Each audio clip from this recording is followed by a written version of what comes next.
All right, let's kick off our panel today with our discussion. We have a lineup of guests in studio to discuss AAPI and the diversities within AAPI culture. So our panelists here today, we have Rayanne Williams, an adoptee, a Korean American who creates Korean language meetups in Atlanta to foster a sense of community. Also, Justin Rodriguez, a Laotian Mexican and also a leader within the Laotian American Society. Dr. Anar Parikh is South Asian and also works at the organization Asian Americans Advancing Justice. Tai Nguyen is a Vietnamese-Filipino public health researcher, and Victoria Register, a proud member, proud of their Chinese culture, and works as a nurse and community organizer. Thank you all for being here today with us. All right, so we all know what AAPI stands for, but what does AAPI mean to you? And perhaps most importantly, is that how you identify? To me, it's such a diverse community. If we were anywhere outside of like white-centric culture, we would not be grouped together. I definitely do try to find the balance of representing my Laotian heritage with also being Mexican American as well, and trying to find the balance on everything that I do. So I think for me personally, it's very heavy on both the Asian and the American piece because I'm a Chinese adoptee. So a large part of my identity is being in like a gray area, being in the middle of both Chinese as well as very like culturally American as well. Depending on where you are, specifically where I grew up in California, I really was immersed in a place where being Asian or Asian American was the homogenous structure.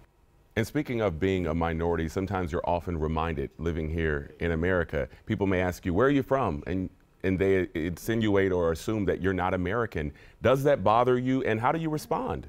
So I have experience in the healthcare field in my background.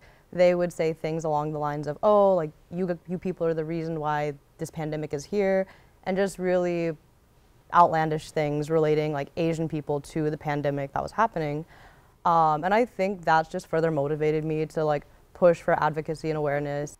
I try to make the encounter almost as awkward as possible for the person who's asking that question. I was born in Charlotte, North Carolina, and that's the only place that my parents have lived since they moved to the United States.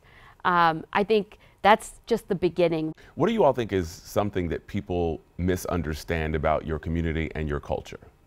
I think another thing that's difficult for people who aren't from an AAPI space to wrap their head around is generational happiness and generational responsibility.